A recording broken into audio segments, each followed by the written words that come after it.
Hello and welcome to Box Office Pulp, your one-stop podcast for movies, madness, and moxie.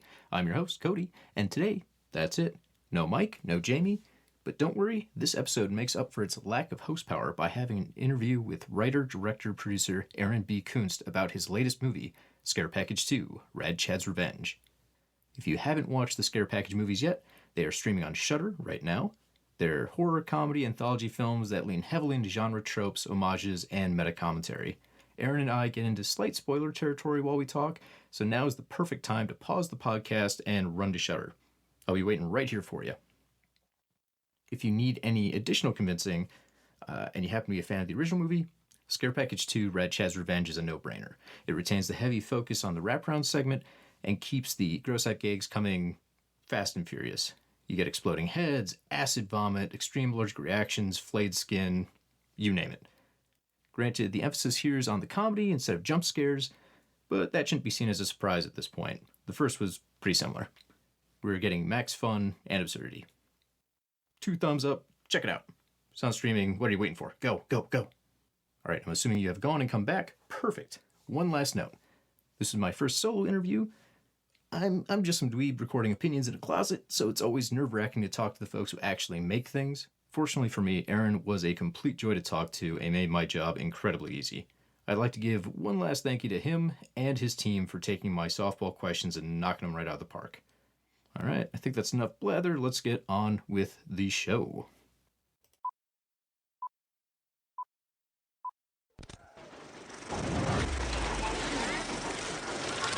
Here's Johnny. I'll be back. And you will know my name is the Lord. I'm walking here. I'm sorry, Dave. I'm afraid I can't do that. Aaron, thank you so much for taking the time to talk to me today. Yeah, thank you so much for chatting. I really appreciate it, Cody. Nice to meet you. Yeah. Man, you have got to be busy. You've got, Scare Package 2 out, Blood Relatives came out, like 2 weeks ago? Yeah, Old Man came out the month before that, Stephen Lang. And then in January, I have another movie coming out as well called Sorry About the Demon. So, Oh, man. Yeah. Plus Christmas on top of that. I would be yeah, probably crying in a corner somewhere, so more power to you, man. it's okay. I got my corner over there. You guys just don't see that part. Yeah. Plus, you kind of threw this little publicity tour stop at the end of all things, too, so hopefully that's going well for you. Yeah. Just trying, well, with the help of wonderful people like Christine and Fonz PR and everything. Like, it's great to meet new people and talk about it. I'm always so happy that I get to talk about this movie, that people care enough that want to listen to me talk about this like stupid idea that I had that's become a reality. So it's a joy. All right, well, I suppose down to actual business here. Main question for me watching the movie. What made you go in a Saw direction for the main connective tissue on Scare Package 2? Am I looking too much into this? Is this a commentary on how sequels tend to maybe over elaborate on mythology? Completely. Yeah, completely. I mean, so the original title of Scare Package was Tropes.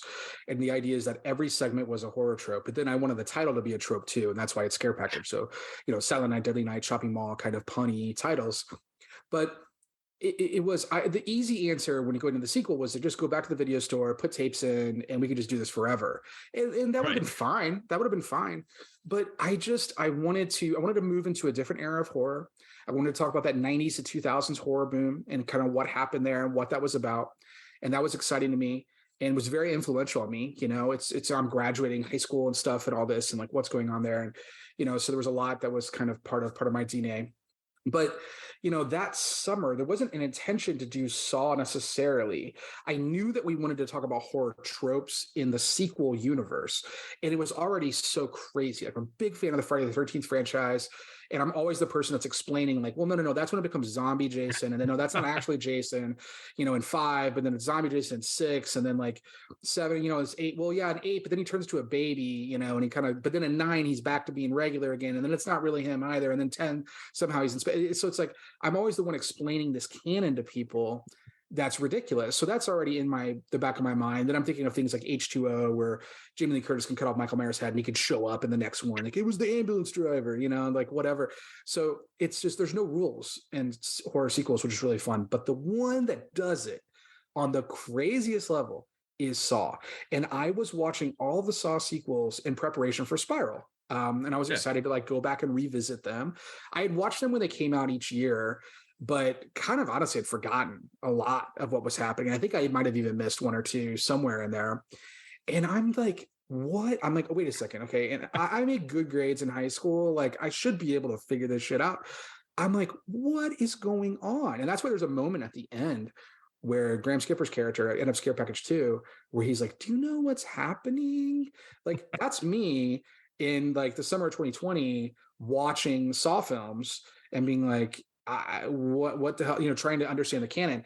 So that became, I was like, wait a second, there's something really interesting here in how I could retcon in a really, really fun way. And I could reframe what you think you know about Scare Package 1. And that became really interesting. And then you add on to it, I wanted to talk, I was getting very frustrated about, you know, some toxic fandom and stuff that was going on, and horror commentary where people kept saying, hey, what is elevated horror? And I'm like, there's no elevated comedy. Like, what the hell? You know, and then people called a B movie, and those things were all frustrating me. And I was like, wait a second, this indignation that you know happens in like Jigsaw, that could parallel onto this toxic fandom that I'm seeing. That's like people, and then and it takes something that's real where I'm getting upset about those. But if Sam, for example, takes that too far, he could become a Jigsaw version of this, and it all kind of then escape rooms were kind of a hot thing, and you know all this. And then the last thing was I get to now make, you know, Jigsaw traps Scare Package style, and I was like, okay, this is it. This is the perfect frame structure for this, and we were off and running.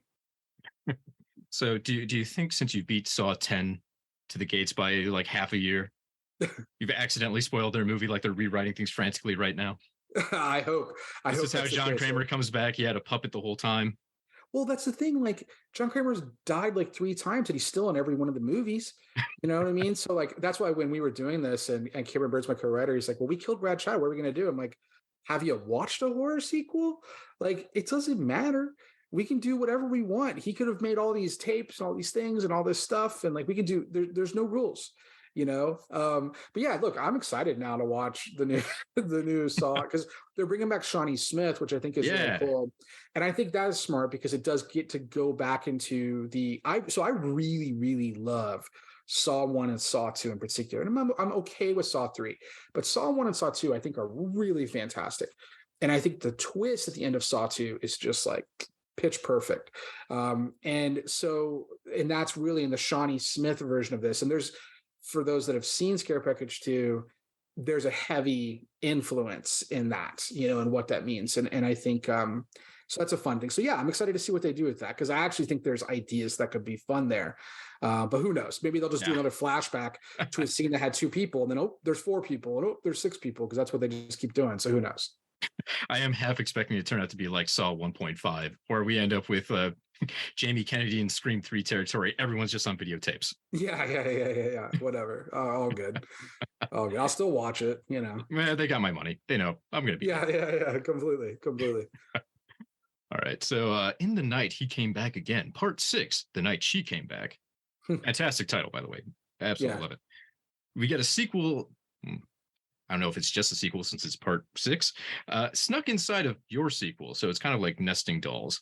Yeah. How have you put in any thought into how you're going to up the ante if there's a Scare Package Part 3? Oh yeah. I mean, so Anthony Cousins and John Karsko, who wrote that, when we talked about making the sequel to Scare Package, at first I was like, okay, what if we brought all the segment directors back? Because I was excited, because again, I hadn't seen that before, and I have never seen a sequel to an anthology segment. So that meant we had to do it because I hadn't seen it. And then I was like, well, that was logistically going to be too difficult. And I was like, okay, well, let's just go all new directors. But then I kind of came back. I was like, well, Anthony's already playing in this sequel space. The first one's 90 came back in Part 4, The Final Kill, you know, which is kind of like the Part 4 of the Friday the 13th franchise in a way. And like, so there's something here that you could really play with that was fun. And yes, the Nessie doll example is perfect, because I wanted to have in our sequel about sequels, I wanted to do a sequel to a movie talking about sequels, you know? So yes, that's where that came from. And we're actually on the set of Old Man, Lucky McKee's film, and Anthony was working crew on that movie while I was producing it, and he would we'd run between takes. He's like, okay, what about this? And I'm like, oh, what about this? And we would just throw ideas back and forth, and he'd be texting with John Karsko, his writer. And yeah, I mean, we have a part 3 that's kind of written. We've got a part 9. There's a few ideas there that and they're just so talented, and the effects are so good. Ryan Shadley does the effects, are so great. They're just a really talented group of people. So yeah, no, that one definitely, if we get to do a third one, if we're so lucky, there absolutely will be the Night He Came Back In part whatever in the third film. You have to give it the original name, like you're doing a Halloween 2018 or a Scream 2022. Yeah. Well, oh no, I mean, we've had fun. I mean, actually, just coming up with scare package titles has been a lot of. The original title of this was Too Scared, Too Packaged. Ooh. And then Shudder was like, no, we needed and I wanted TOO, Scared Too Packaged. It was just so ridiculous.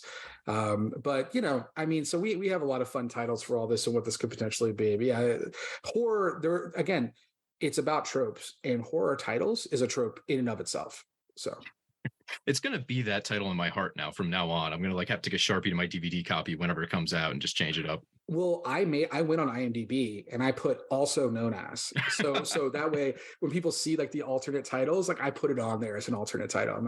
we go. People need to know what my original vision was, Yeah. So going back to the idea, you had mentioned maybe trying to keep the segment directors, but having to switch it up.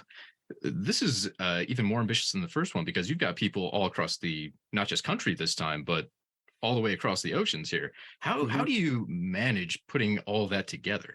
It's hard. It's really hard. I mean, a lot of credit goes to just, my team that's kind of making this, Ashley Sneed, Cameron Burns, Alex Uding in particular, who's our post supervisor and a producing partner, who's managing the logistical elements of each of those things, So, I mean, I'm the one who's picking the directors, getting the ideas, fostering the major macro creative vision, and then deciding on how their budget's going to be with Ashley and Cameron. And then it kind of gets handed off to other members of my team, and Sean Talley, Farrell Rose. We've just got a good group of folks that we're able to divide and conquer, because we make a lot on top of this. We also made 8 feature films in the last 15 months, so it's so all of that really starts to kind of come together, and there's a few months in there that are just a complete blur, and what that is. But yeah, I mean, I thought it was, Cameron and I wrote We're So Dead, which is the last segment. And originally we were going to do that stateside, but I met Rachel Wiggins at the Scare Package 1 premiere, oddly enough, in Spain. And, we became friends from there. And I was like, once I knew I had brought Jed in and we were going to have some UK kind of flavor in this, I was like, well, another Shudder territory is Australia, where it plays. So it's let's lean into that. Let's just do a full Aussie version of this. And I let her kind of take a pass on the script and kind of Aussie it up a little bit. But I did keep my Sunny Delight line in, because that's from my childhood. She's like, we don't know what that is in Australia. I'm like, yeah, but I do. So let's keep that one. But yeah, it was definitely very difficult, especially Australia, when we could not be there at all. So that was the lockdowns that were going on at that time were very restrictive. It was kind of regional. It's very different than it is in the States. So you had to be within a certain kilometer area, or you couldn't even, so people couldn't go, started shooting and then they locked down an area and they can't come back to set. I mean, God, it was a nightmare. But yeah, this movie took the longest and was the most logistically challenging of any film we ever made. And we made movies, in the water and with mechanical sharks and stupid shit. You know what I mean? We've done all kinds of stuff, and this was by far the most difficult. Yeah. But I really love, recently I've been into the idea of regional filmmakers being able to create things that are very different than what you get maybe out of a Hollywood system. How would you describe maybe the personality of Austin filmmaking? Yeah, I think that's really astute of you, because I think one of the things that I, especially as a producer, I'm always looking for different perspectives. I want somebody who could do something that comes from a place, a background, anything, that informs their life in something that I don't know about, that's there. And I think when you get regional filmmakers, there's something that's more authentic. Whereas I think LA becomes very, curated, plastic, and here's the way this is supposed to be, versus, you get something that just feels like it's really from this kind of group of people. And, unfortunately, I'm not able to shoot as much in Austin as I want, but it's a lot of Austin crew that's coming with me to the places that I need to make them. But I'm always shooting in these like weird states, and like, I mean, this past year was, Ohio, Kentucky, we were in Louisiana, Oklahoma City, Florida, upstate New York, Toronto. We're everywhere. And each of those gets to inform the movie in a special way. And I think that's really, really fun. But the Austin film community, I think, is really special. And that it's a very artistically led group. It's very like, yeah, man, let's do it. Like very laid back. And I kind of dig that. There's just a very casual kind of atmosphere to it.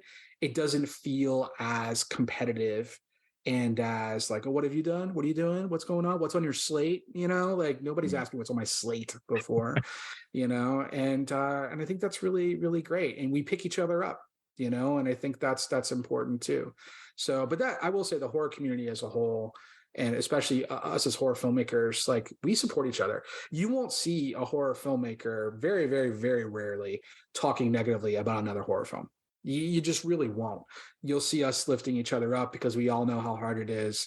And the pie's not finite, like, and we just, success, in these films is success for all of us, and I think it's a great thing. Great. Well, I think I'm close to time here, so if I can sneak in one more question. Scare Package 2, absolutely jam-packed with references. Do you have a favorite Easter egg out of all of them? I mean, there's a few. Look, I love Sam coming through the TV for the Dream Warriors thing. I think that's going to be one people are going to talk about because it was so hard to do. Like logistically, it was just a ton of makeup.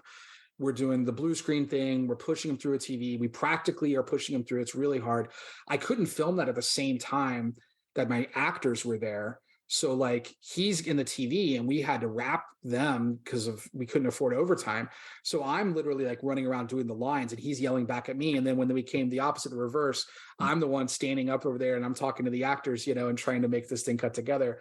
And then I would say the other one is I really do love the Drive homage.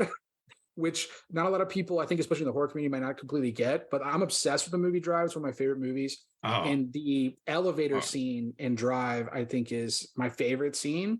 And, I wanted to do, it's a little bit of that. It's a little bit of the bodyguard after that, which makes no sense in a movie like this. But I was like, I don't care. This makes me laugh. And I think it's beautiful. And these people are in love and they're about to die and they're going to show their love. And, Bruce and Kirk just like went for it. And that was hard to like do the lighting and the timing perfectly. And, but I'm proud of how it came out. And I think it's a standout moment. Yeah. Oh man. Oof. So many good pieces there. I keep waiting to be cut off here and see if I can sneak in more questions or not, but I think we're probably about time. So, man, thank you so much for taking the time to talk to me. Congratulations on Scare Package 2. Really loved it. Can't wait for everybody to check it out on Shudder. This hits tomorrow, Thursday, the 22nd. It does. And by the way, too, like, even if we have to go now, you can, Christine can give you my email. If you want to ask some more questions, you can send me an email. I can respond and give you more, whatever you need. Yeah, that'd be fantastic. Happy to do that. Happy to do that. Yeah. Really appreciate it. Thank you so much, man. Hey, have a good day. Thanks, Cody. Appreciate it. And there you have it, folks. Once again, if for some insane reason you've listened to this without watching the Scare Package movies, you can find them streaming on Shudder. The first Scare Package also has a pretty nice Blu-ray for sale if you're into physical media. It even has the last drive-in segments where Joe Bob Briggs showed the movie. And, as always, if you want more of this show, you can find our other interviews, commentary tracks, and discussion episodes by going to Stitcher, iTunes, or wherever you get your podcasts and searching for Box Office Pulp. We're on Twitter at Box Office Pulp. We'd love to hear your thoughts. All right, that's a wrap. Get the hell out of here.